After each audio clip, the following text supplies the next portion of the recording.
Okay, guys. I think what we're going to do then is we're going to crack on. We've given the others a couple of minutes, so if they do join kind of part way through, then I'll have to break off and do that. So good morning. So I'm Steve, and welcome to our first Zoom session here for CPD, as organised by Portsmouth Marine Training. Many of you I already know, which is great stuff.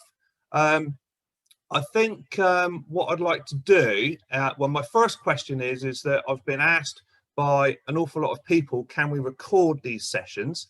And I do need to ask if anybody's got any objections. So can I ask that right at the beginning? Has anybody got any objections if I record this session? No. Lots of shaking of heads, lots of thumbs up. So great stuff. Okay, so I'm going to record this then, guys. So this will then be available on via the Portsmouth Marine Training website. Okay. Right, hang on. Technical issue. Straight away, it's not working. Right, here we go. So just a little bit of Zoom etiquette then for those of you, perhaps including myself, that are not particularly familiar with Zoom. So I think everybody's on mute at the moment, apart from me, which is great.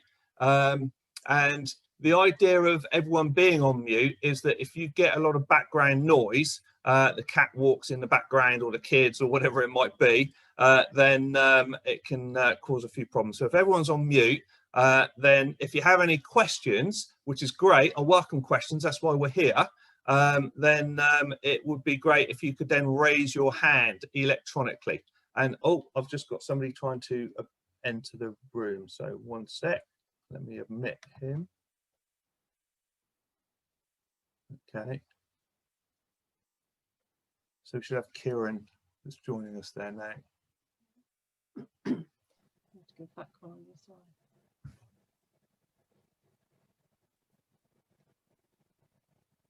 Just going to go back one for Kieran then. Kieran, can you hear me? Good morning, Kieran. Can you hear me?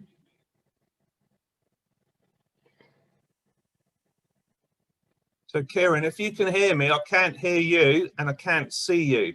So at the moment, I'm getting no visual from you and I'm getting no voice from you.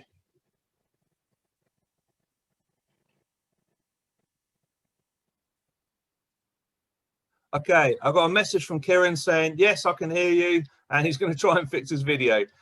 So Kieran, well, if you can hear me, that's great. And if you want to fix your video as we go, then that's tip top. So just a little bit on Zoom etiquette then. So if everybody could remain muted, just to keep things simple. If you have a question, then what I'd like you to do is raise your hand. If you we'll have a little practice at this in a minute. Then what I'll ask you to do is unmute. You can ask your question, we can have the dialogue, and then once we've done that, you can then lower your hand and you can then mute yourself again. So what we'll do is we'll have a little practice at that. So I'd like we'll start off with Jan, if that's okay. So Jan, what I'd like you to do is practice raising your hand, if you could do that. So can you do that electronically?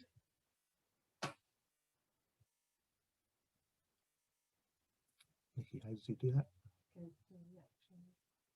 If you go into the reactions button, Jan, there's on your toolbar, you go into reactions and you should be able to see where it says raise your hand, and then it will raise your hand electronically. That's it, well done. So you've raised your hand. Now if you unmute. Hello, yeah, can you hear me now? That's it, we can hear you. So would you like to quickly introduce yourself and just tell us a little bit about any jet ski experience that you have? Okay, well, I'm Jan Smolders, principal of aquaplanning in the Netherlands. We actually introduced the personal watercraft stream here in the Netherlands. I've got a bit of very old experience with Sea-Doos, the old-fashioned two-strokes, And then we switched to the Yamaha stand-up ones for teaching, which saved us a lot of fuel, by the way. It takes customers a bit of time to stand up. So my experience with sit-downs is a bit limited at the moment. That's why I'm quite interested to learn, because these things have gotten ridiculously fast in the last couple of years. And I wonder how you actually teach with one of those, because I don't like to pick up my customers from trees or surrounding boats.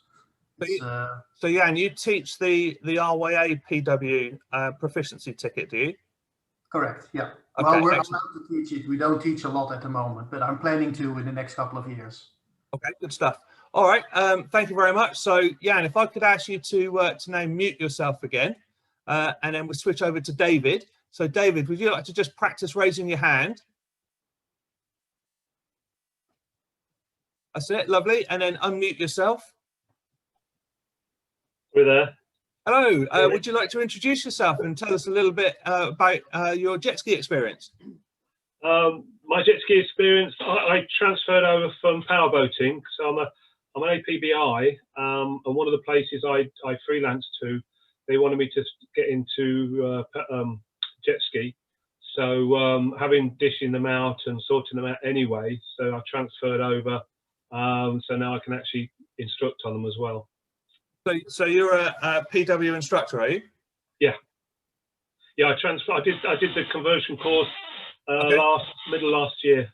Okay, excellent, good stuff. And so where do you generally operate then, David? Where's your sort of you say you're freelance, but where do you live?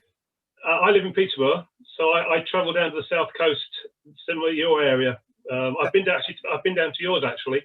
Didn't work there, but I met some of the guys. But I worked out of Southampton at the Solent. Okay. But jet skiing at the moment, all I've done is inland on lakes. So I want to expand out actually on the coastal. Okay, all right. Thank you very much, David. So if you'd like to mute now, then that'll be good. And then we move on to Michael. So Michael, would you like to practice raising your hand? There we go. And then unmute and introduce yourself. Good morning. I'm Michael from Belgium. Little experience in PWC. Steve got me interested from powerboat instructing, and I work in the Netherlands for Geert-Jan, also in the meeting, and also for Steve, and looking forward to get more knowledge about the subject. Excellent. Okay. So Michael, you're an advanced powerboat instructor and a yachtmaster instructor, but you're not a PW instructor. That's correct, isn't it? I am. You are a PW instructor. Yes, I did that with Steve Dimmer. Of course you did. Yes. Maybe you know the guy. I knew that. Yeah. But said that I need to get more experience with that. Apologies, Michael. I remember now. Okay. So hopefully Geert-Jan is soon doing some courses and can help him. Okay, good stuff. All right, Michael, thank you very much. If you want to mute yourself and then move on to Tim. So Tim, do you want to practice raising your hand? Lovely, got that, yeah. And then if you want to unmute yourself and introduce yourself and tell us a little bit about your jet skiing. Can you hear me? Yeah, I can hear you. Great. So Tim Griffin, RBA PWC trainer and Royal Life Saving Society rescue watercraft trainer assessor, been on PWs or jet skis as we used to call them back in the day, since sadly, I'm showing my age now, about 1978. So okay. Getting on. So sorry, Tim. So you mentioned about the beach rescue. So you're a PW trainer for the RYA, but you also do beach rescue stuff. Yeah, for the Royal Life Saving Society. Okay. So rescue sleds, that sort of stuff. I've done a bit of work down with the RNLI, local life saving clubs around here, UK, and also abroad. Okay, so what I might do, I'm really interested in that. So maybe as we go on through the morning, I might ask you a few questions about that, because I think that will be very relevant to what we're doing here. So good stuff. Okay, thanks for that, Tim. So if you want to mute yourself, and then we'll go to Jacob. Jacob, I can't see you. Ah, there we go. I can see you raising your hand. So if you want to unmute yourself and introduce yourself.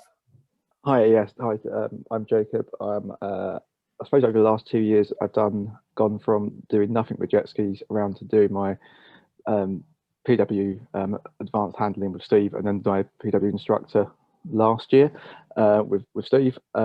Got some weird experiences of other wet stuff, so do swiftwater rescue and a few other weird things like that as well. Excellent, good stuff. And I don't have my camera on because I'm meant to be working, and I might have to disappear because I'm actually at my day job, so I might disappear and sneak off. Yeah, no problem at all. If you've got to do that, then so be it. But it's great that you could join us for the start anyway. Okay, so thanks for that. Kevin, do you want to practice raising your hand? All I've got a choice of is a thumbs up and a clap. Okay, well, I'll accept the thumbs up. That's fine. So even though I get rid of that off my screen now. There you go. It's gone off your screen. Excellent. So do you want to introduce yourself and tell us a bit about your jet skiing? Yeah, hello guys. I'm a PW instructor with Steve at Portsmouth Marine Training. Seriously suffering with a bit of skill fade because of COVID, so I just want to try and get back into it and listen to everybody's opinions and contributions, basically. Okay, good stuff. It feels ages since I was on one. It's just unbelievable. I'll take your point about the skill fade, Kevin, and it's if we can't actually go and teach jet skiing, at least we can talk about it, eh? Yeah, exactly. Cool. Okay, thank you very much. If you want to mute yourself, okay. And then lovely. And then Kieran, do you want to practice raising your hand? Okay, yeah, I can see your hand raised there, Kieran. And then if you want to unmute yourself and introduce yourself, please.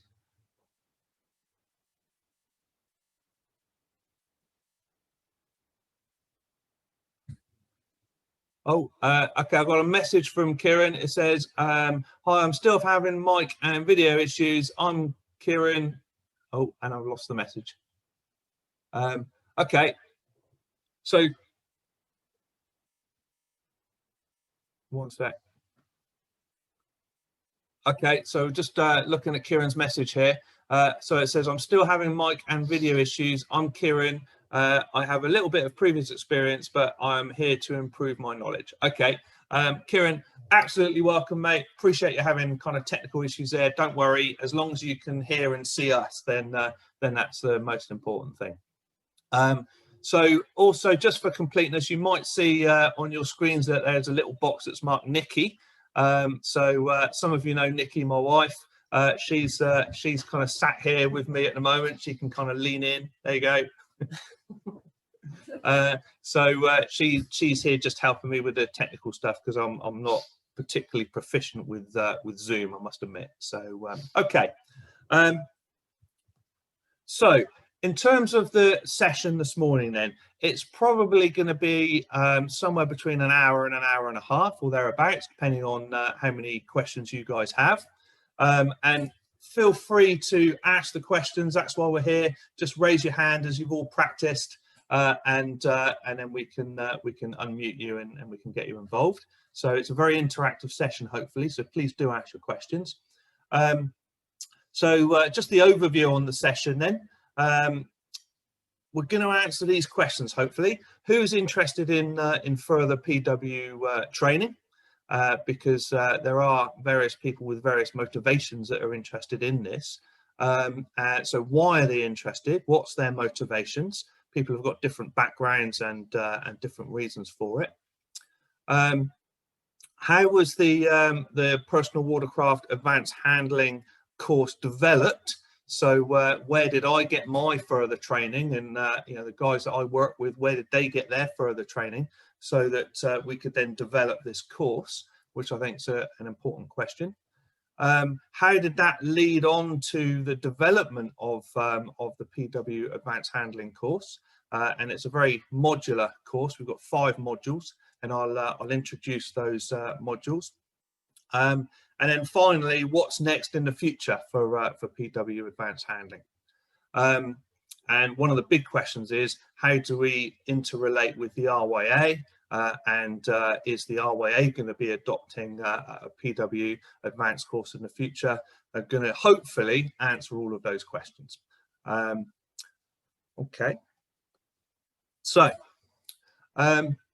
who is interested in further PW training beyond that of RYA PW proficiency? So I think everybody in the session here has got at least the RYA PW proficiency certificate. I think that's correct. But just a very quick recap.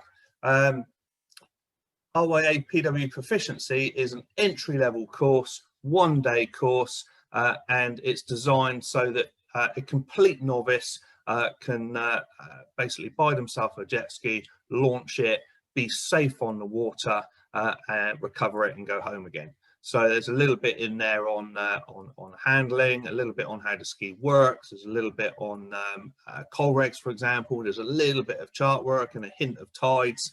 But mainly it's a very practical, build confidence on the ski type course, and it's a one-day course. It's enough to get you safe on the water, but it really is an entry-level introductory course. Is there anything that is on the market whereby a jet ski rider can go and get any further training? Well, the answer is very, very little. Who might want it? Well, I think there are mainly two categories. One is the professional rider. And these are guys that we have been teaching and training over the last couple of years or so that we've been doing PW Advanced Handling. So we have been teaching military, we've been teaching marine police, fisheries protection, beach rescue, especially with the introduction to rescue boards and the recovery techniques that we've got in the course. And probably to sum up, anybody with health and safety or liability issues.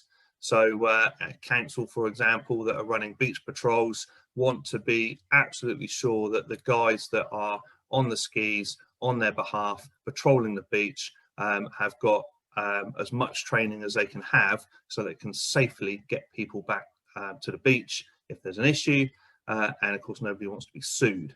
So professional riders, I would say, is one category. Second category, I would say, would be enthusiastic amateurs, if you like, enthusiastic riders keen to upskill. And I include in that category an awful lot of RYA PW instructors, and believe it or not, even trainers as well.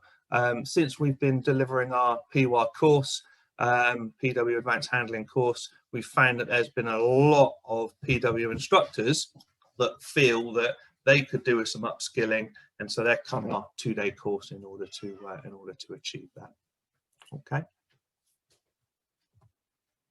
So, what about me then? Why was I interested in further PW trainer, further PW training? Broadly, if I'm honest, gentlemen, as an instructor, I was keen to be significantly more capable on the water than the students that I wish to teach. Now, a lot of you, I believe, are instructors in more than one discipline, not just PW instructors. You might be, David mentioned that you were an advanced powerboat instructor. Some of you are teaching the sail cruising scheme and also the motor cruising scheme, and as do I. And we all know that you need to be, as an instructor, more capable, more confident, more skilled at the discipline that you're teaching than the students you're trying to teach.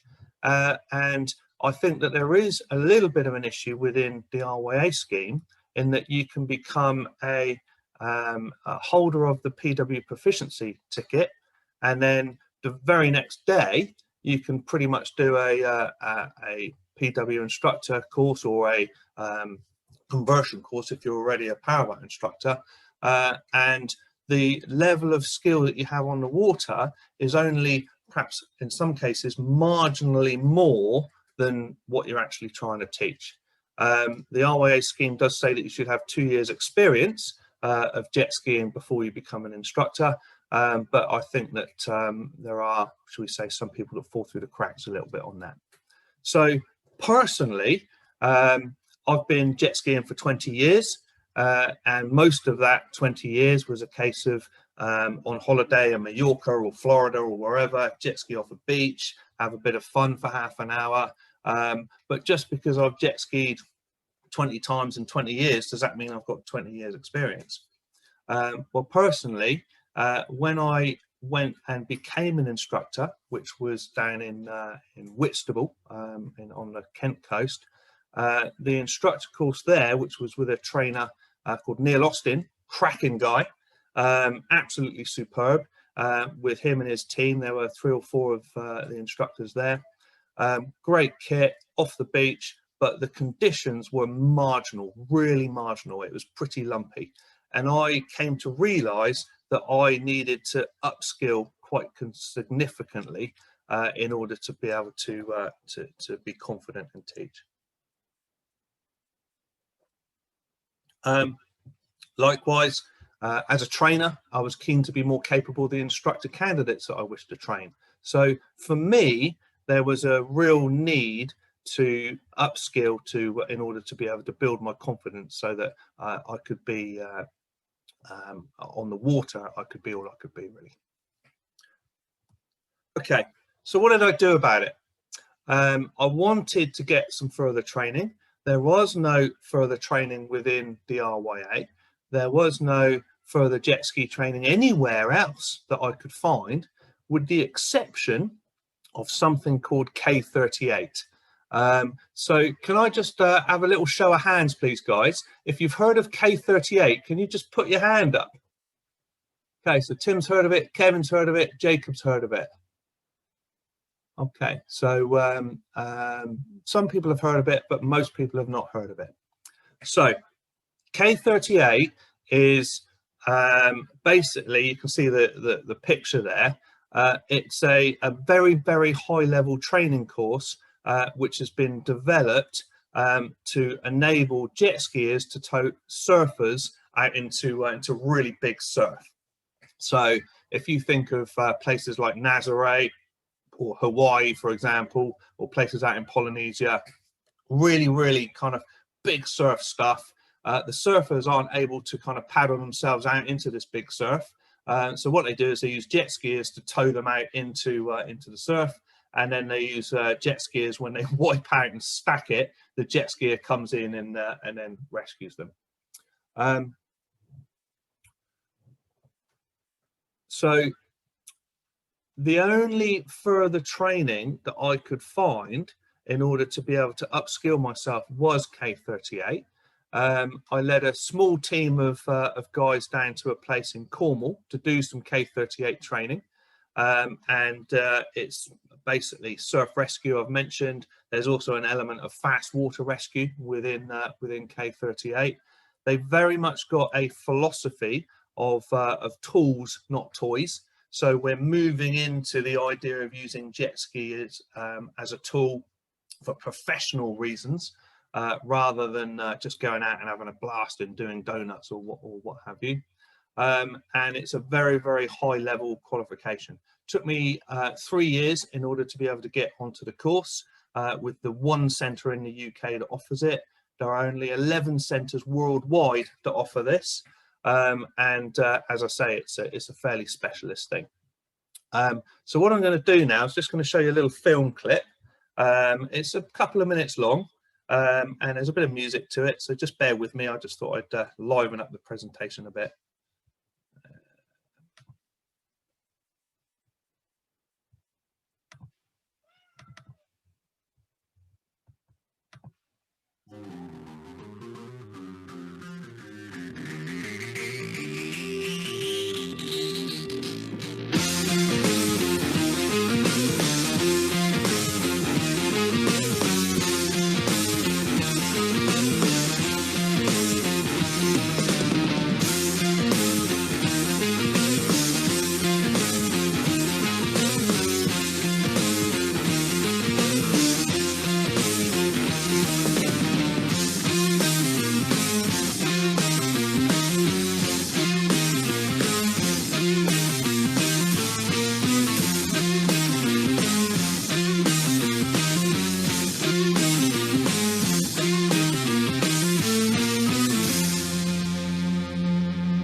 just to highlight, guys, you can see the rescue boards that are on the back there. That we'll be talking a little bit more about the rescue boards in later on this morning.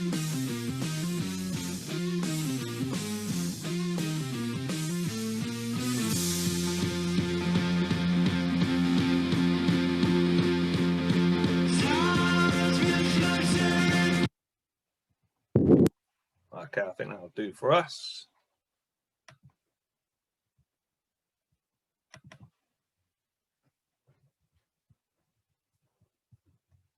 Okay. So I went and did some K38 training and spent a week down with the absolute legend that is a chap called Ben Granata down in Cornwall, who does this big kind of surf rescue stuff all over the world. The training that we did down in Cornwall, it was a bit gnarly and a bit lumpy, but it wasn't quite as impressive as that. But what I and Kevin, who you've all met there, Kevin came down to do the K38 training with me, and a couple of the other guys that we went down as a team. What we were able to do when we came back is utilize what we've learned in the K38 syllabus and say to ourselves, right, can we apply some of those lessons to develop our own course?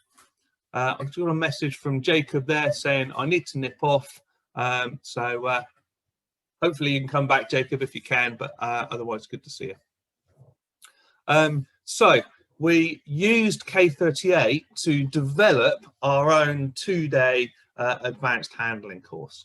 And one of the first things that we recognized was that it needed to be certified, because yes, we could develop our course and we could teach it in Portsmouth at Portsmouth Marine Training, but apart from the fact that training would be very good, we felt that we needed for the graduates of that course to be able to prove that they've done the training, and ideally for that certification to be then recognized around the country and also abroad. That was the idea. Now, in the ideal world, the RYA would certify the course, and lots of people have asked me, are the RYA going to do an advanced course, or is your course going to become an RYA course? And the answer to that, hopefully in the future, is yes.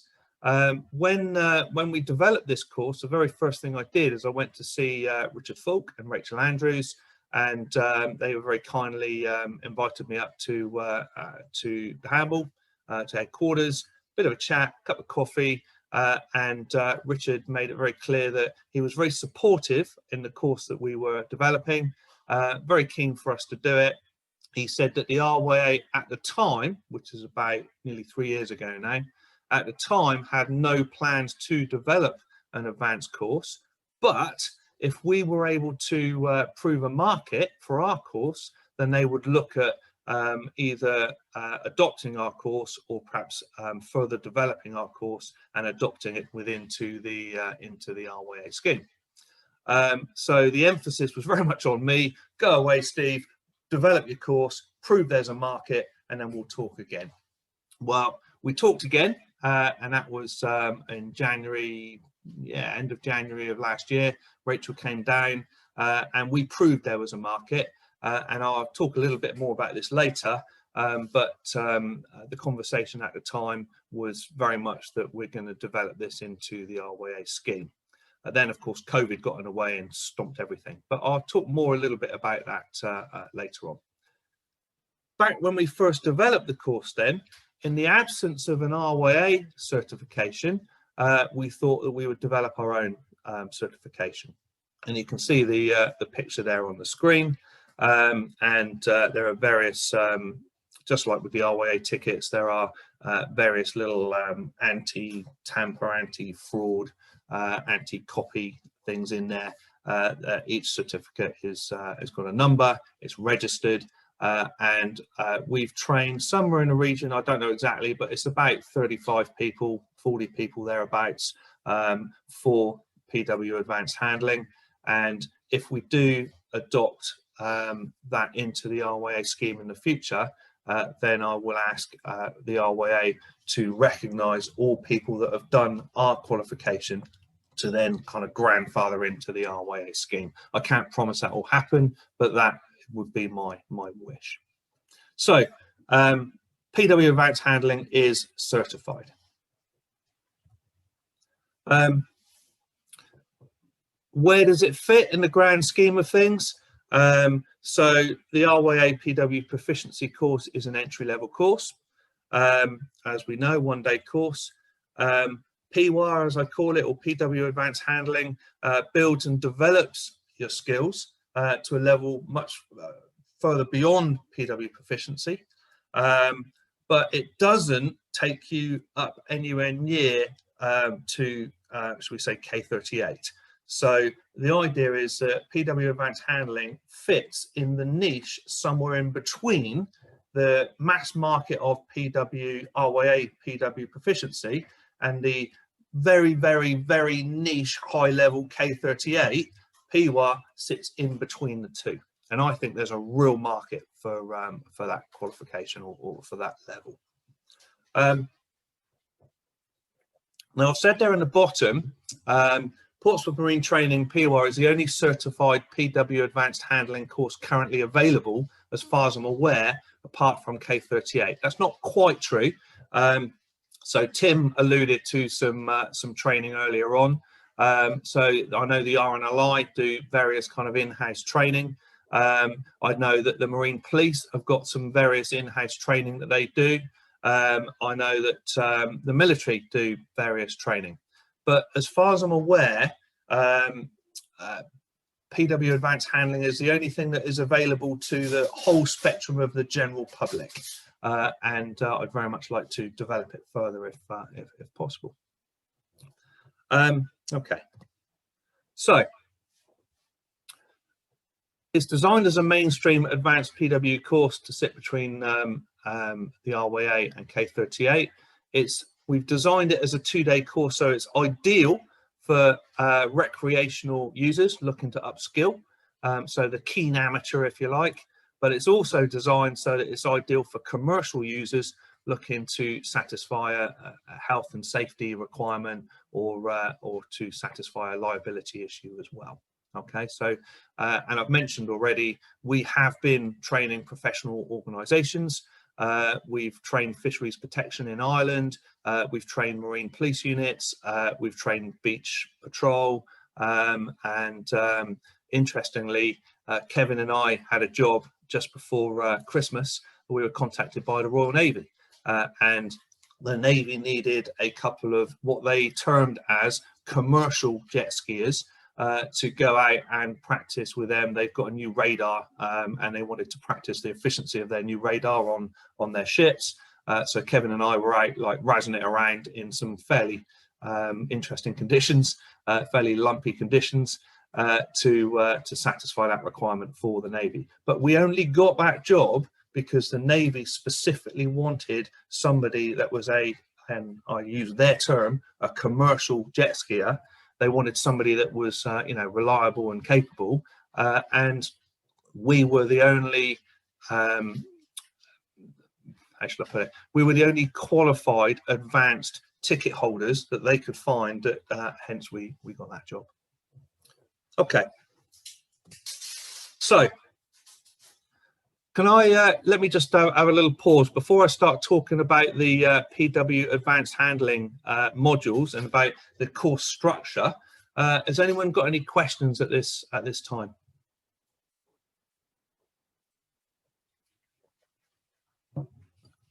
Okay, so nobody's putting their hands up, so I'll kind of crack on in. So the PW Advanced Handling modules, there are 5 modules. Which you can see then is balance and stability, slow speed handling. We move on to rescue and casualty recovery, both with and without a rescue board. Planing speeds, and then rough sea stuff is the 4th module there. And then the 5th module is journey planning. Very much recognising the fact that a jet skier that has only done the RYA PW proficiency course, and there are a lot of people out there, and the only training they've done is that 1-day course. They're not powerboaters, they're not motor cruisers, they've just done that 1-day course.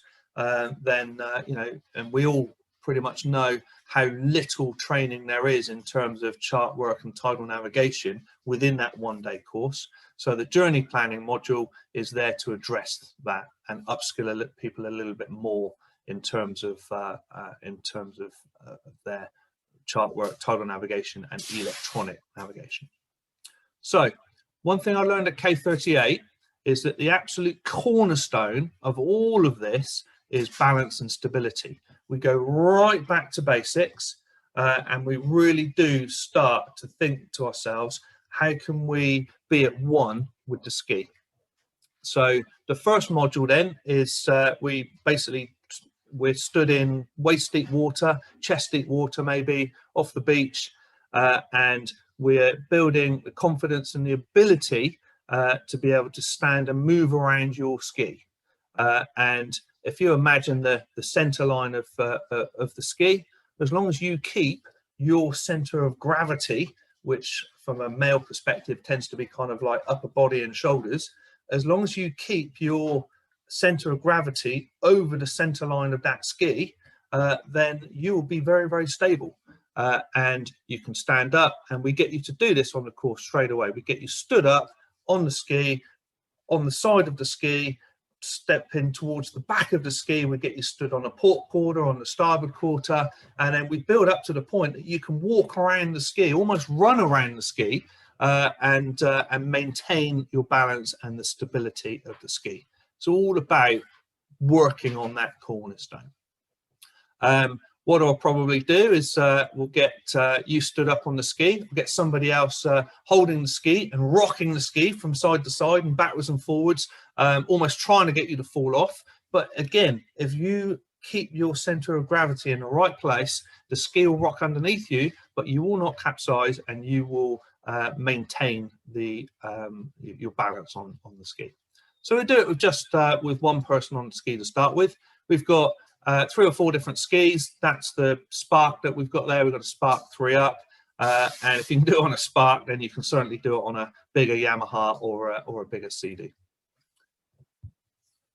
Once we've done it single riders, then we'll get you doing it 2s up, and we'll get the 2 of you stood up, and we'll get you stepping onto opposite sides of the skis, walking around the ski and really working on the balance. And again, if you've got 2 fairly chunky guys, and I'm a fairly chunky guy, so if me and perhaps one other is stood on a little Spark like that, and somebody is rocking it, and you can maintain your balance and the stability of the ski, then you know, that really is cornerstone.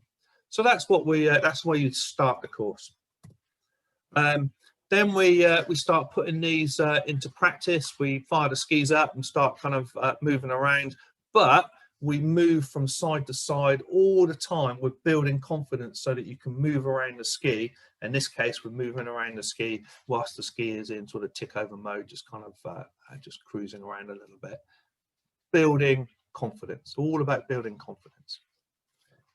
It's something that I would love to be able to do on the 1-day PW proficiency course, the RYA course, but you just absolutely don't have time. So what we're doing is dialing it back and spending probably a couple of hours doing this, and you'll be amazed at the difference that it makes. We've also got various exercises that we do at this point. I might chuck an orange in the water and get you to get up very close to an orange, turn, and see if you can pick it up. Various other kind of exercises, all designed to build confidence on the ski in terms of balance. One of the principles that we highlight is about listing and about trim. So I've put that picture there just to remind us that when if you've got IBR on a ski, as we all know, then that means that as soon as the engine is running, the impeller is turning.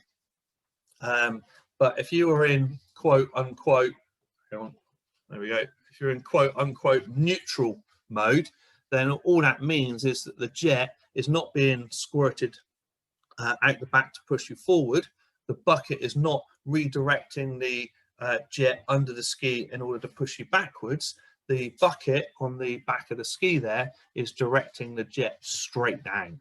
So the impeller is turning, the engine is running, the jet is being squirted straight down in neutral mode, so therefore you don't move forward or backwards. But if you start moving your weight around the ski, then you are going to affect that downward vertical jet. And what you're going to do is you're going to move that vertical jet ever so slightly, which potentially is going to move you backwards or forwards. And if you move to side on the ski and list it, then potentially even in neutral, the ski is going to move ever so slightly. And so it's all about getting used to that principle and really being able to fine tune as you move around the ski what the ski is going to do. And of course, it very much varies on the size of the ski that you're on. If you play with a GTR, then that's going to be different than if you're playing with a Spark. In Yamaha terms, if you're playing with a little EX, then that's going to be different from playing with a VX or an FX. And of course, it depends on whether you've got 1 or 2 people on the ski as to how it's trimmed. And it also depends on the size of the person. So all of this is just kind of playing and getting used to exactly what the ski will do. Cornerstone of the course, balance and stability module. We can then move into slow speed handling. I appreciate that coming alongside, for example, is very much part of the proficiency course, the RYA proficiency course. But once we understand about trim and as I've just discussed, and once we understand about as the ski lists what it's going to do, and we can confidently move around the ski, we then can really polish up this idea of coming alongside. And we do so with both with and without IBR. You'd be amazed at the number of people that are only used to modern skis and they're just used to IBR or ride in Yamaha terms. And so we want to practice that both with and without it in case it fails. And my thanks, by the way, is Kevin's on the picture there. So Kevin, give me a wave. I can see you on the picture there. Thank you very much.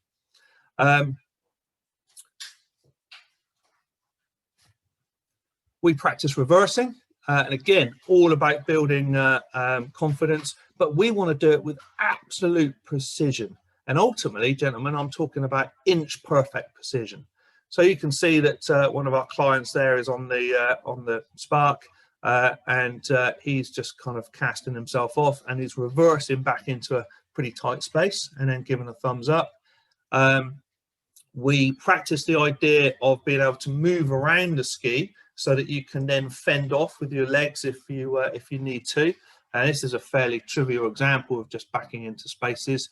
But one of the things that we move on to and talk about with the fast water side of things, which is something that we covered in K38, is the idea if you're in a fast water stream and there's rocks or hazards around, the idea is to be able to move around the ski and fend off as required. So something that we discuss. We really dig into the turning in a confined space, and again, really practicing in terms of balance and trim. I've got a little film clip which I'll show you, and Kevin, I'm going to credit Kevin here because this is what you're about to see is Kevin having a little play on one of the skis. 1 second. Where are we?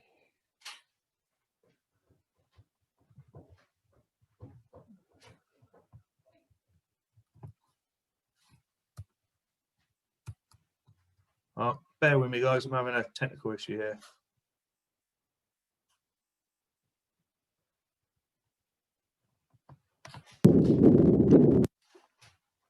Nikki?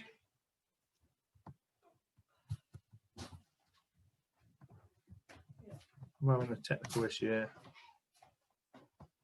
Okay. Whoa. I don't want that YouTube clip. I want that YouTube clip. Okay, I think I've got it. Thanks.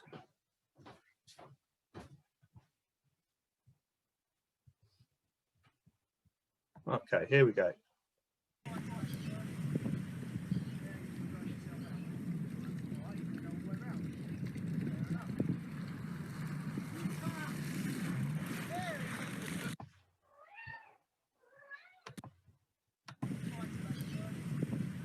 So there's Kevin there. Really, absolutely inch perfect, spot on in a very confined space, just practicing a turn. Nicely done. Let's go back to. Okay. So slow speed handling, then we've got various exercises, which a lot of which is covered in the RWA PW proficiency course. But our slow speed module is all about really taking it to the next level in terms of polish. Okay. Rescue techniques.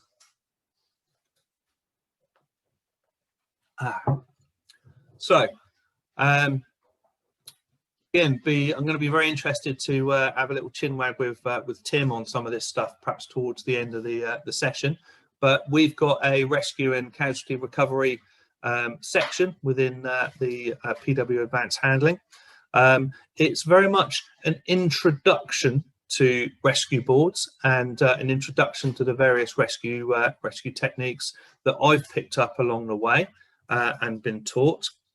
I've got one or two dramatic pictures and a couple of fairly dramatic film clips which I can show you, and then I'll talk about exactly what we do and how we develop that. So let's have a little list. This is a K38 thing that I'm about to show you now.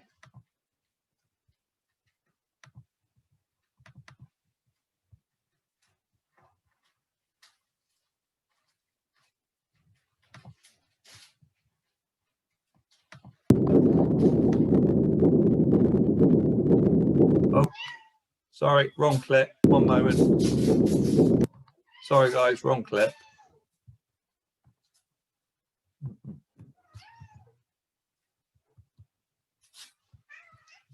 Nikki. I'm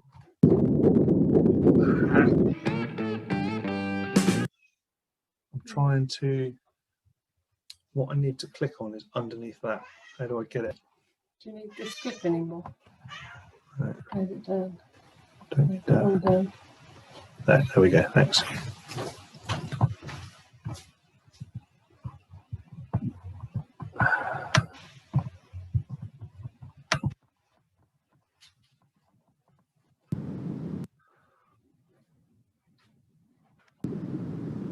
Okay, so this is you can see how the jet skis have towed the surfer into the wave there. He does his thing.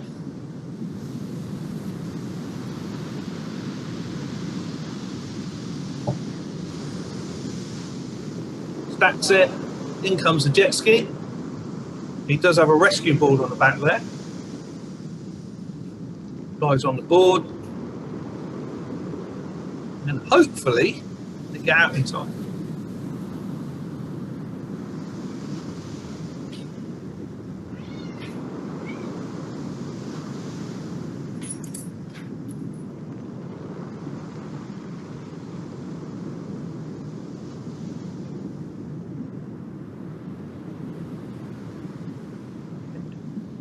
High five.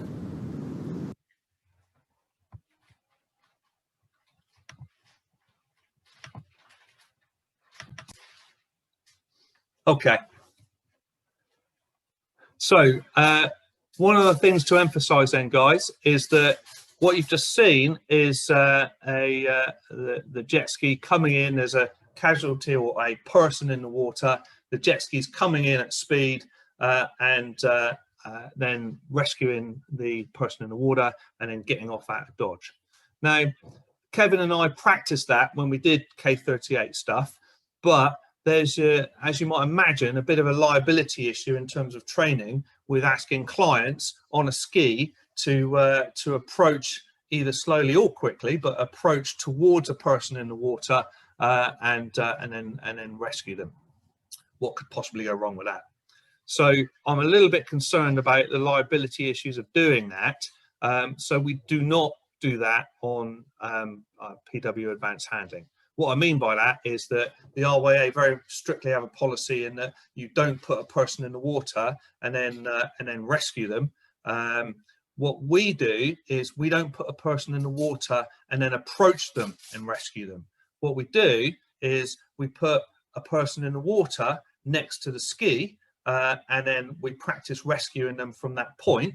What we also do is we have a dummy and we can approach the dummy. So we practice the approach to the dummy and then we practice the rescue as two separate elements of the training in order to avoid the liability of one client hitting another client in the water. Okay, so hopefully that reassures you a little bit. Various rescue techniques that we use, and we've got this is very much a sort of a learn by doing. So we've got 3 or 4 different techniques. We practice rescuing a conscious and an unconscious casualty. We practice with and without rescue boards, and we practice with either 1 or 2 people on the ski as well.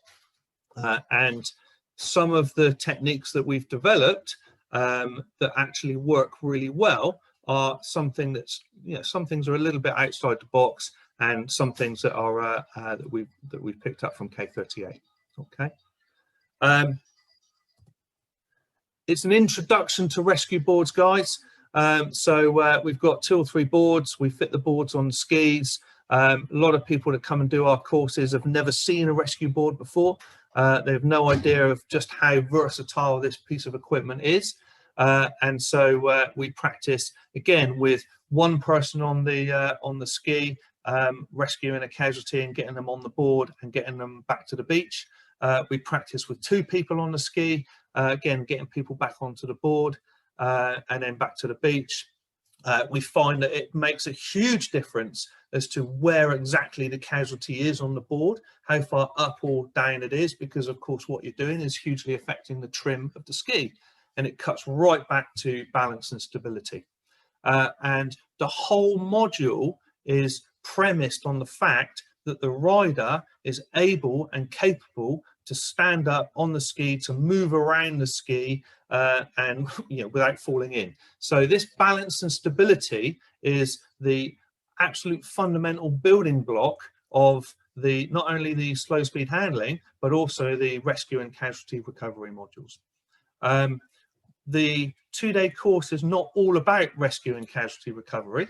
Don't get me wrong, we probably spend half a day on this, because what we're trying to do is we're trying to address issues for professional riders that are looking to do a lot of this for beach patrol, but we're also looking to address people such as, should we say, enthusiastic amateurs that want to upskill, and they might not care about rescue boards. So it's not just a course about rescue and casualty recovery, but there is an introduction to it, so that we are trying to market our course to more than just one segment of the PW community. Okay.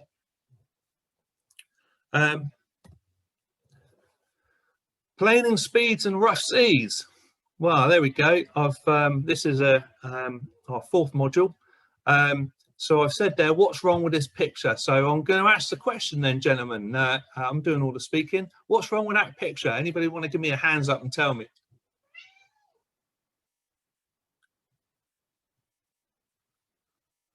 Oh, okay. So Tim, I've got a thumbs up from you. Do you want to unmute and tell me what you think? That's just a nuts maneuver.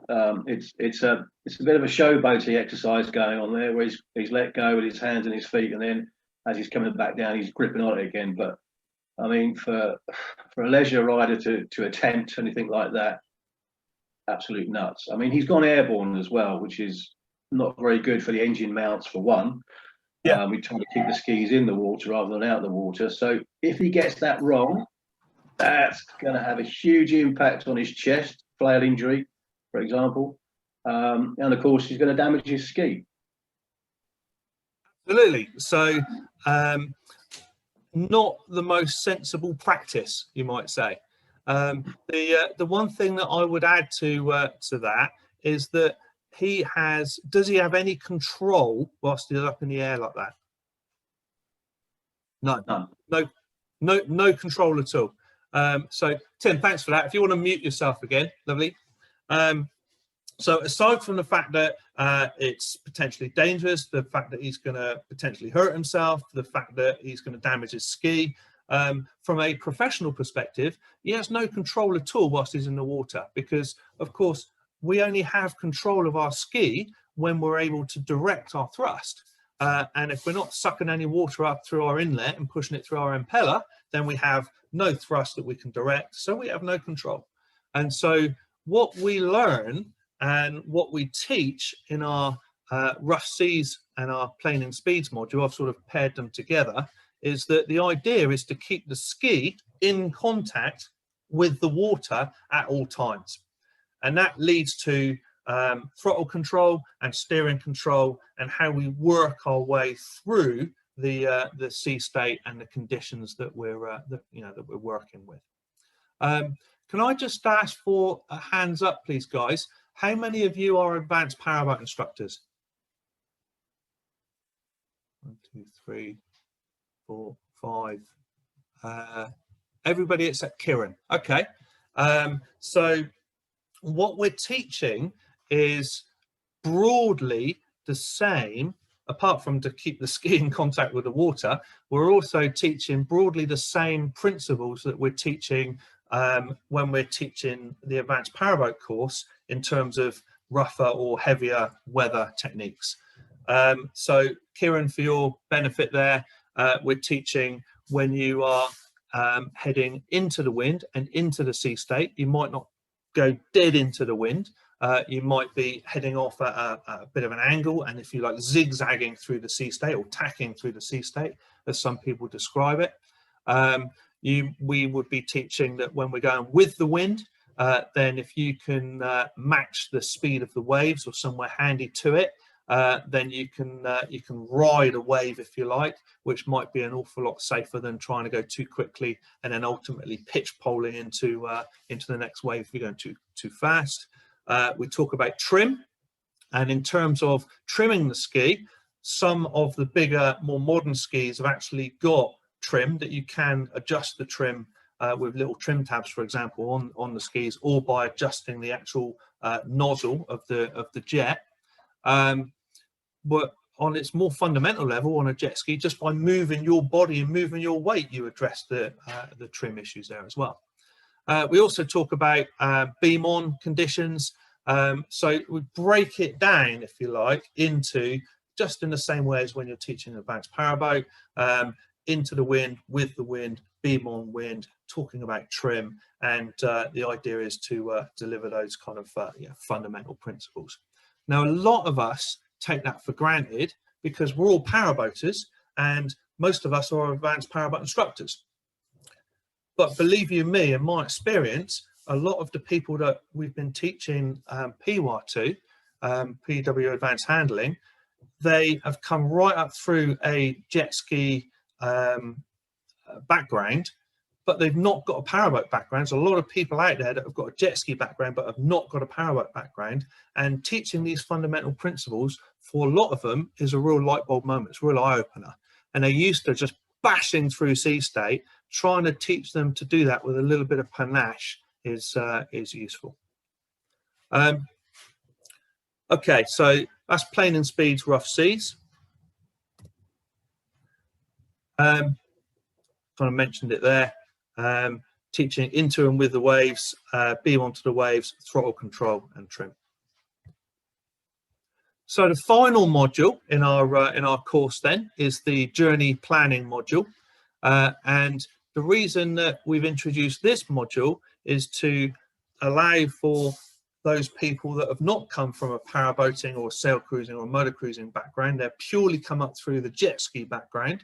The only training they've done is the the RYA PW proficiency course, and it is a prerequisite, guys. I didn't mention that earlier on, but in order to do our PW Advanced Handling course, it's a prerequisite that you must have done the one-day RYA PW proficiency course. Two reasons for that. One is it gives our clients a little bit of a, should we say, a start point, a cornerstone in terms of their training. But the other reason is that the RYA are particularly happy for that prerequisite, because it means that we then sell more RYA PW proficiency courses, because anybody that wants to do our course has got to do the RYA course, and of course that keeps the RYA happy because they're certifying more people. So there are two reasons in there for that. It was one of the preconditions that Richard Falk laid down when I talked to him with our conversation a few years ago now. He was pleased to support us, but only because we're supporting the RYA. So going back to the journey planning module, particular part of this is electronic navigation, because a lot of jet skiers now, especially the bigger cruising skis, will quite comfortably go 40, even 50 miles down the coast. If you're going to go 40 or 50 miles down the coast, you need to know something about navigation. You've got a real introduction, a real taster in the RYA proficiency course. So we need to build upon that, but we need to build upon that recognizing that you don't have a chart table on a jet ski. So it's all about pre-planning, and it's all about electronic navigation, because a lot of the bigger skis have got built-in chart plotters or electronic navigation now, and even if it hasn't, a lot of people have got mobile phones, navionics, iPads, and this is what jet skiers are using in order to be able to navigate, for example, from Portsmouth to Brighton, what might be a reasonable voyage for a jet skier. So you can see the fish finder there as well. Jet skiers have got depth sounders. A lot of jet skiers now have got depth sounders. So it's about teaching people how to use the kit. Okay. So I'm just going to stop at that point and ask the question, guys. Has anyone got any questions about the modules of our course, the 5 modules, and how the modules kind of fit together?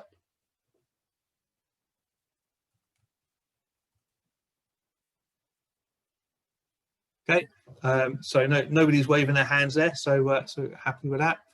One sec, Nikki. One sec. Do you mind just filling that for me? So moving on then. Probably got about another 5 minutes or so of my. Oh, I've got Jan's raising his hand. Jan, do you want to unmute and ask your question? I was just wondering, I was missing a bit on recovery and launching a personal watercraft, especially from the beach, for instance, in rougher conditions.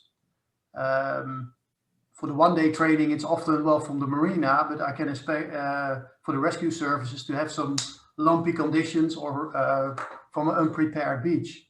I'm a bit surprised that that isn't in the training, or is it part of? So that's a really interesting question. So Jan, as you know, within the RYA proficiency one-day proficiency course, launch and recovery is part of that course.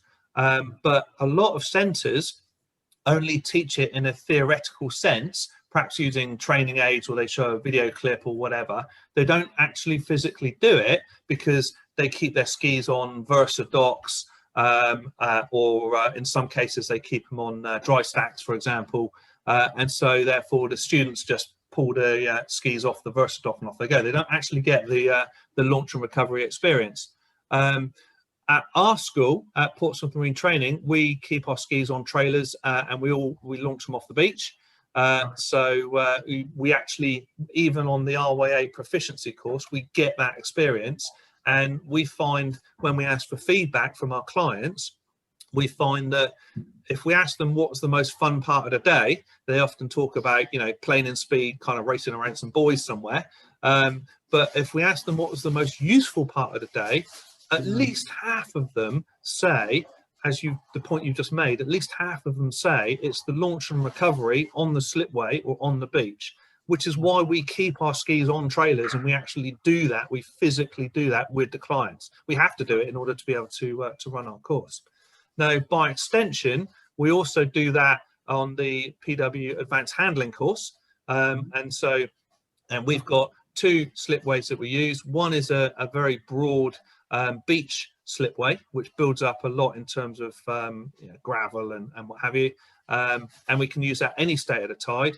And the other slipway we've got is a nice concrete slipway, but we can only use that about 2.5 hours either side of high water. So we normally use both slipways on both our advanced handling course and our RYA course. So we do, at our centre anyway, we really address that. Now, in your centre, what have you got at your centre? We both have a dock where we can just push them off like a Versa dock, and we use trailers as well at the beginning and the end of the training. Okay. So basically launching and recovery. Yeah, yeah. It's an interesting point that you raise, and my personal view is that it's great that you've got both the dock and the trailer that you can teach that. I think that centres that just use Versa docks, although it's more convenient, I think there is something lost a little bit from the practical training there. Yeah. Okay, thank you very much. Do you want to mute yourself there, Jan? Tim, you were raising your hand. Can you hear me? Yeah, I can hear you. Okay, so for beach rescue and that sort of stuff, launching into surf, you can adapt a trailer, so you always launch with the rescue sled on the back, always bows into the elements.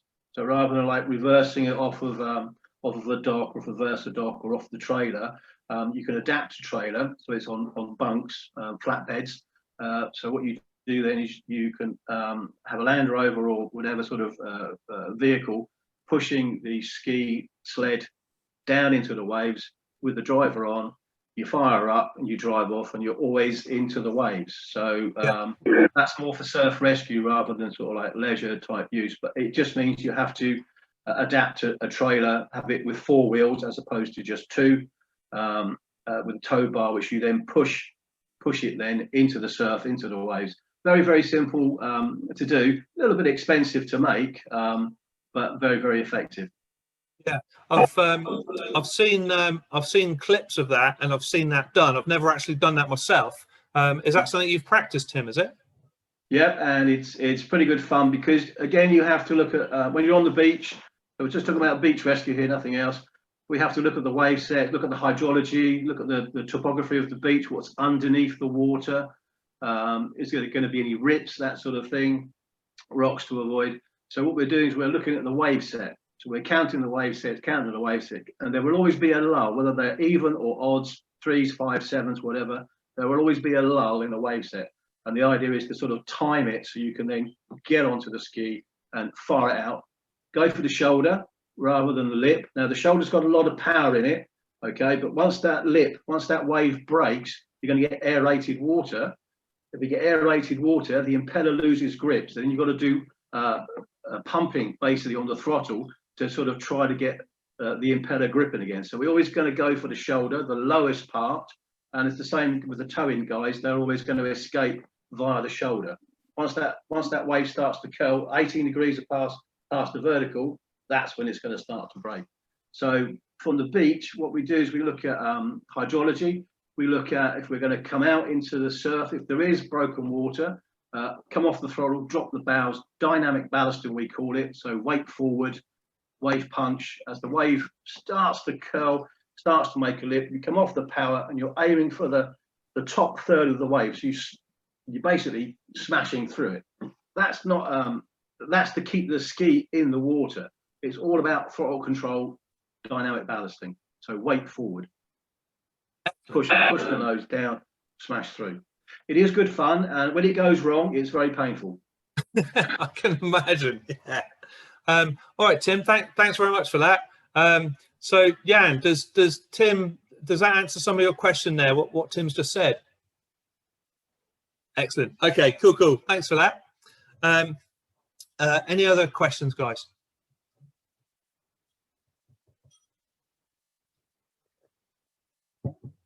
Okay. Just to finish up on my bit of a organised presentation here, then, and then we can have a bit more of a free-for-all chat if you want it. So, what do the RYA think about PW Advanced Handling? Well, the RYA, as I mentioned, I went to see Rachel and Richard a fair few years ago. Their initial reaction was that there is very much a niche market for a PW Advanced Handling course, but at the time they didn't see that that market was big enough for them to adapt their whole RYA scheme in order to include it. Their concern was, for example, if you're going to have a level over and above the PW proficiency course, then are you going to rewrite the book? Is there going to be a second book? The website would need to be adapted, and the RYA is a very large organization, so therefore to fit an additional course into their schemes is actually quite an expensive thing to do. And Richard's view was that although he can see that it's a very useful little niche thing to do, it wasn't necessarily cost effective for them to do that. That's what he told me about 4 years ago. But as I mentioned earlier, what he said was, okay, if you go away, Steve, and develop a course, then we'll support you in that, which they have done. It's great to see that Rachel and Richard have supported us in that. If we can prove that there is a market, we would then talk again and see about them adapting our course or something similar into the RYA scheme. So that's the way it was left about 3-4 years ago. We then went away, we developed the scheme. I always felt that this was something that we wanted to be able to teach, not just at Portsmouth in Portsmouth Marine Training, but also to be able to teach it at other centres. And we were keen to support other centres teaching our course. So when I developed PW Advanced Handling, not only did I develop the course, I also developed an instructor course. Kevin, for example, is not only a PW Advanced Handler, he's also a PW Advanced Handling instructor. We've got 2 or 3 other PW Advanced Handling instructors. So I've actually taught the instructor course. I have gone so far as to develop a one-day trainer course to be able to convert RYA PW trainers into PW Advanced Handling trainers to be able to train instructors. But at the moment, there's only one trainer for PW Advanced Handling, and that's me. I developed some SOPs in terms of to enable other centres that wanted to be able to teach PWA to be able to to be able to do that.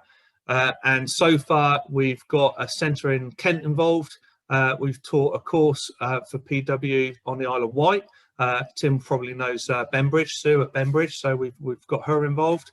I've also taught a course over in Ireland, and I've been asked to go back there at some point in the future. So the idea is to make it not just a Portsmouth Marine Training thing, but to try and be as inclusive for anybody that wants to get involved as possible. Because Richard Falk set me if you like, a task. He threw down the gauntlet. He said, prove that there's a market. Well, for me to prove that there's a market, it needs to be more than just a Portsmouth-based thing. And I think that it was when we started teaching internationally, when we started teaching in Ireland, that's when the RYA really took a little bit more notice of this course. Rachel contacted me beginning of last year and said, okay, you've proved there's a market, Steve, we accept that. We're keen to perhaps take this further. We decided that the next thing to do would be for Rachel and 3 or 4 other trainers to come along and do the PW Advanced Handling course. That was due to happen last May. And the idea being, so Rachel and I had a big meeting about this. The idea being was that Rachel and the other trainers would do the course. we would then discuss if the course is fit for purpose or how we might adapt it to fit within the RYA structure. I believe that Candy Abbott is in the process of rewriting the the RYA personal watercraft book. And so the idea being is that if the RYA adopted PW Advanced Handling, then Candy could write that into the book. This was all what was planning to happen before COVID hit. So those were our plans. That's what was going to happen last May. Then COVID hit, basically shut everything down. The RYA said they don't want any PW training where you have to have more than one person on a ski.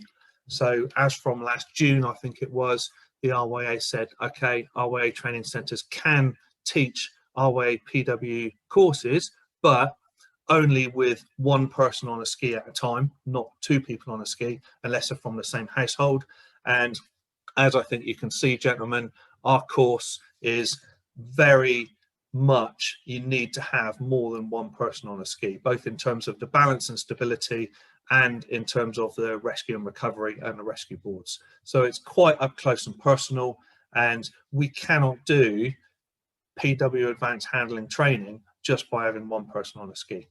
So I've made the decision that until the RYA release RYA training centres to be able to teach with two people on a ski, because of COVID, they haven't been able to do that yet. But until they do that, then we won't be delivering any PWA courses because we can't deliver the course and maintain the standard.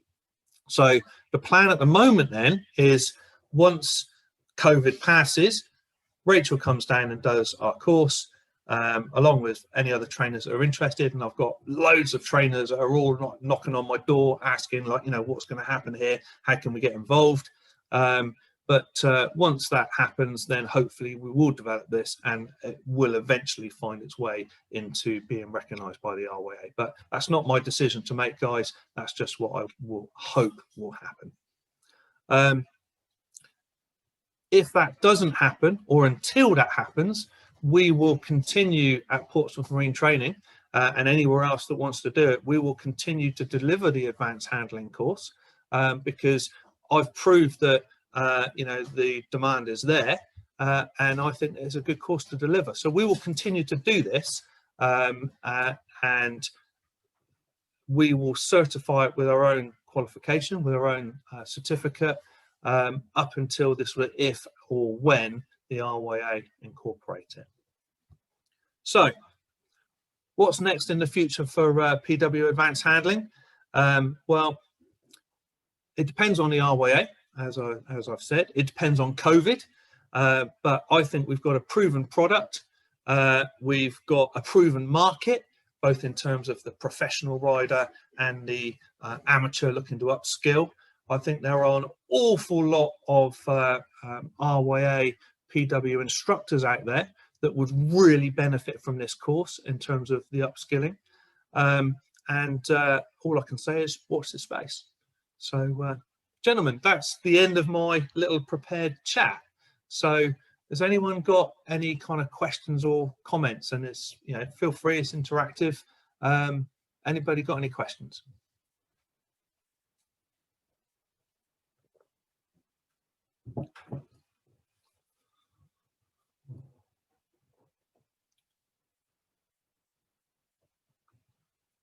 Tim, do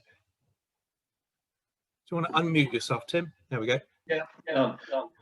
I'd like to see this in the flesh. It does mirror quite a lot. I mean, I know K38 started off in the United States, Florida. A lovely young lady started it off there, and a guy from the UK took it on and what have you. But it does mirror quite a lot of RLSS work.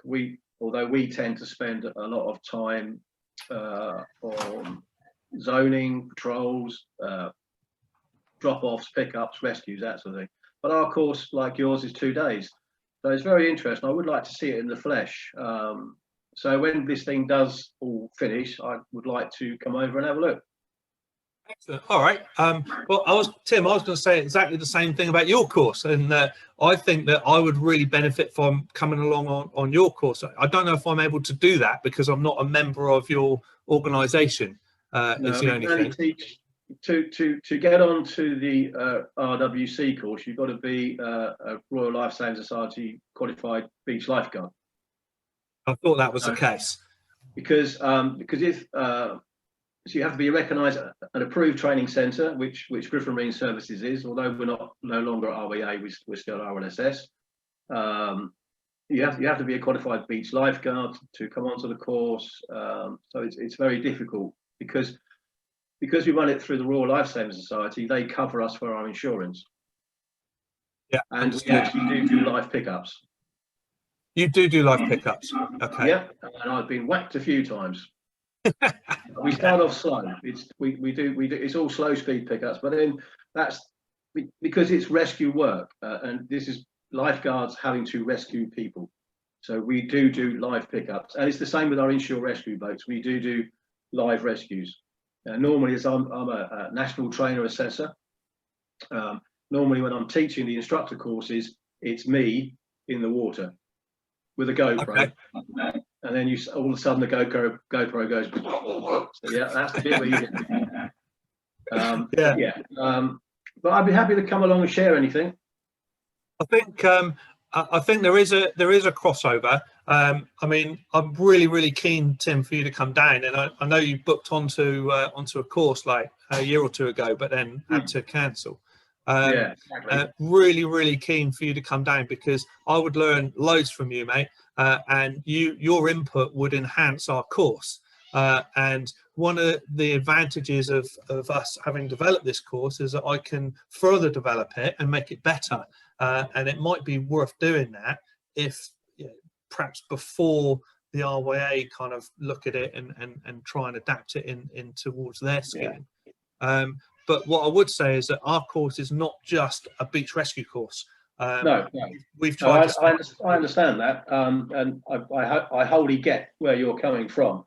Whereas what I specialise in, I suppose you could call it, is just pure beach rescue. So, but yeah. Our course is 2 days, very similar to what you do, except a lot of it is more focusing on the beach, the patrols, the drop-offs, pickups. Hydrology plays a huge part in it for us. I can see that. Okay, cool. Anybody else? Any other questions?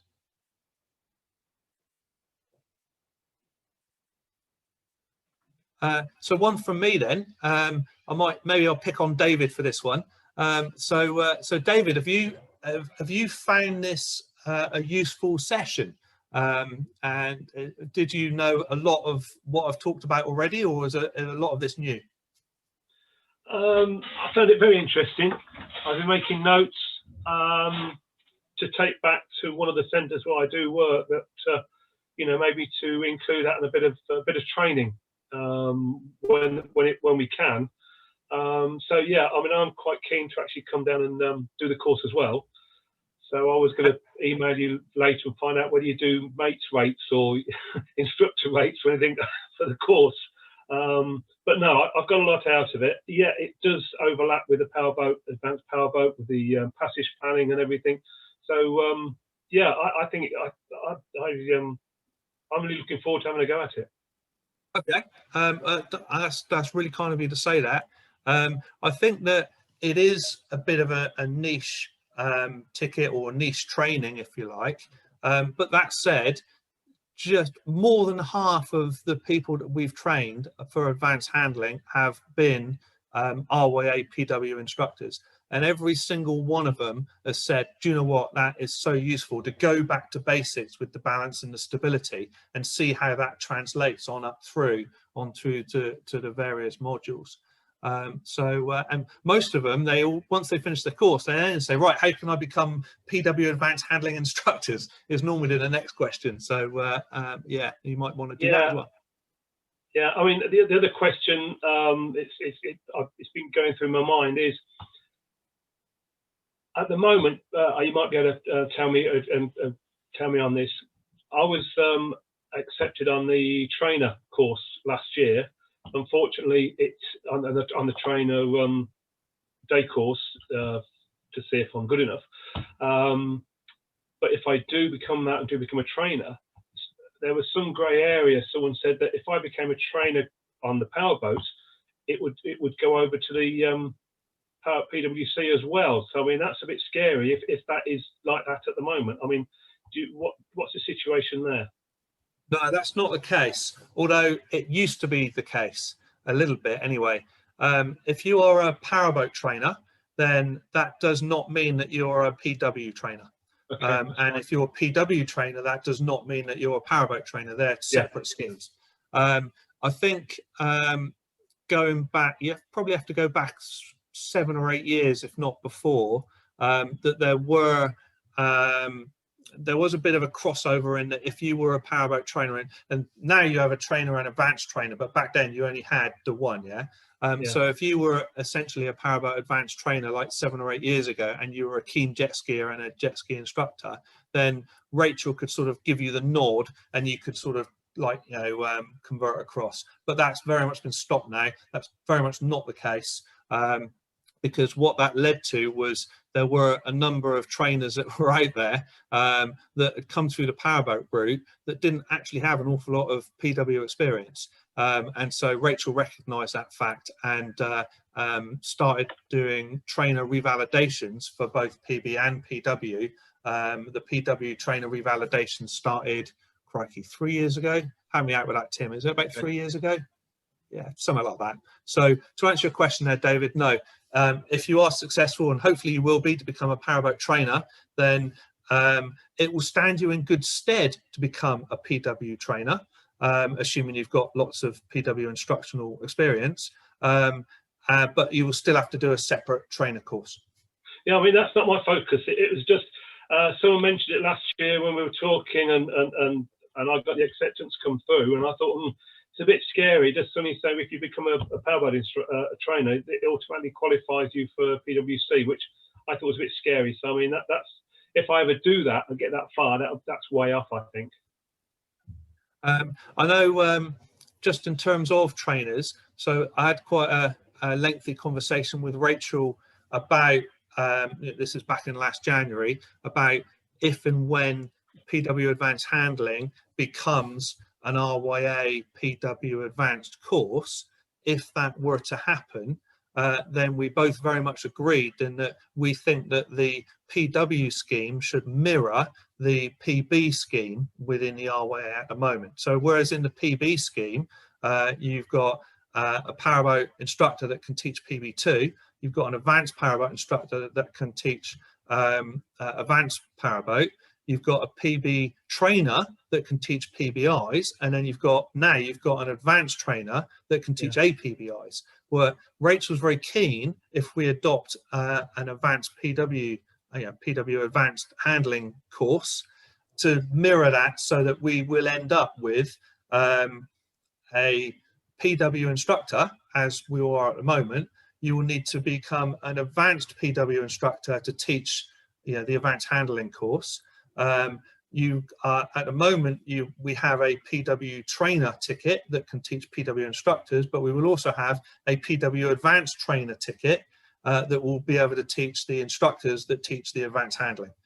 So it will be a sort of a mirror image of that, if you like. Rachel's all talking about that already. There is a bit of a question of who's going to be the initial advanced trainers. And I would imagine that Tim might prick his ears up at this, because I would imagine that it will be the people that have done the PW Advanced Handling course and perhaps the instructor course are going to be grandfathered in, because there's going to need to be 2 or 3 of us to start that ball rolling.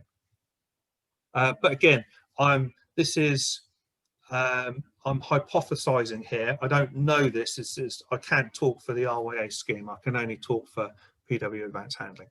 This is fingers crossed in the future. Okay, thanks. Yeah. Welcome. David, if you want to mute yourself. Kieran, can I ask, I can't see you, Kieran, but I don't know, I'm assuming you can still hear me.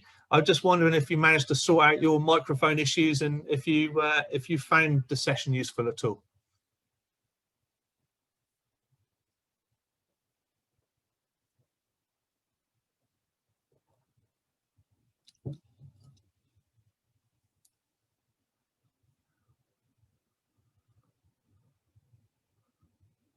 I'm going to work on the theory, Kieran, because I can't hear you. So I'm going to work on a theory that that you haven't sorted your microphone issues. Oh, 1 second.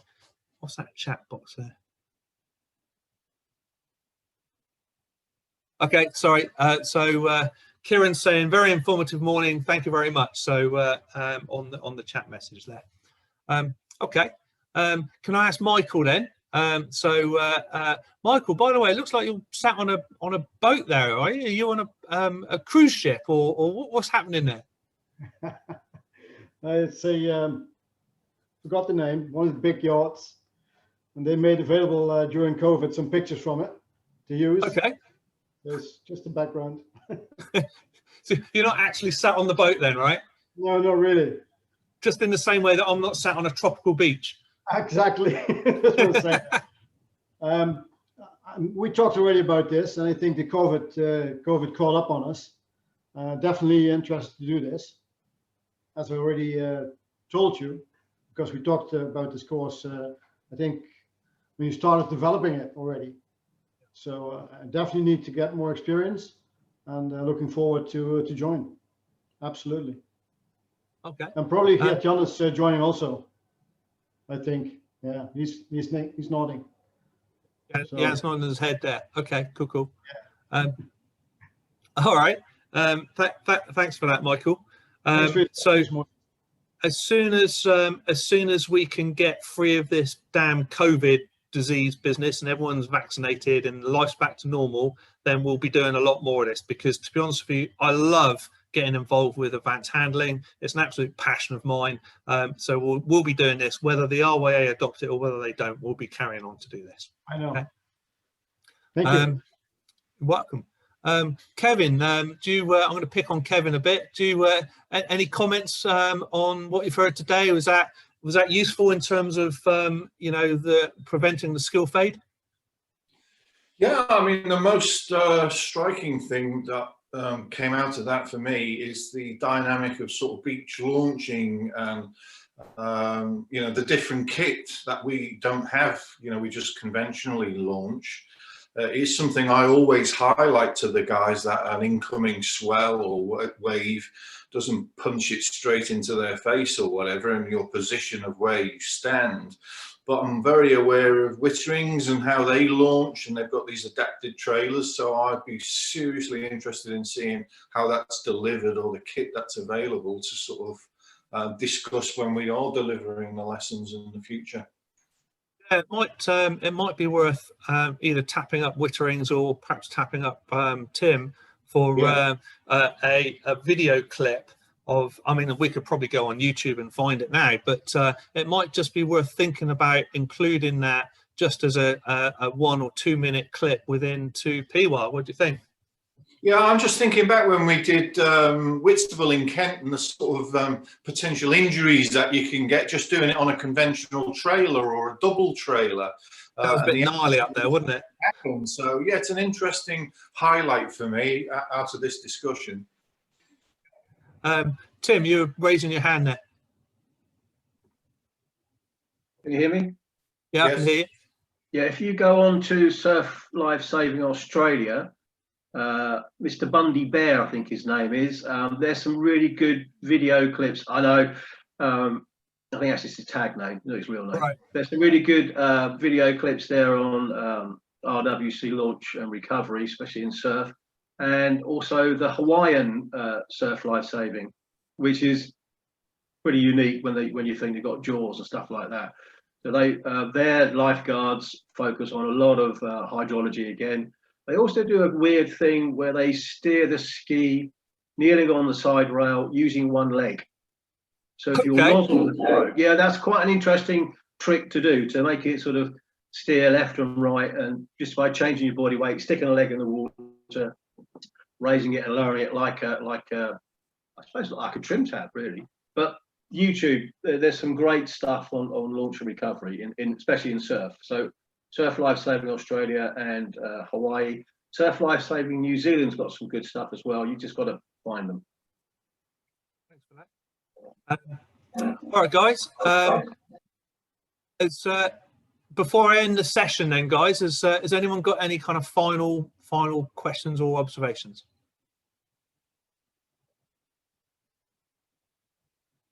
Okay, in that case, then, folks, I'm going to say thank you very much for coming along and attending.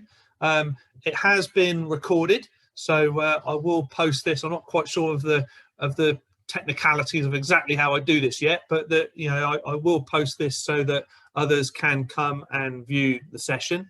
I think that a number of you are going to join us for other sessions, either later this week or next week. And so it'd be good to see you then. And what I would ask, please, is that if you're part of another session and if you think that session has gone really well, then by all means jump on Facebook and give the trainer a bit of a thumbs up and spread the word, because the more people that can watch these recorded sessions, this one or other ones in the future, then the more benefit there is for everybody. So thanks very much.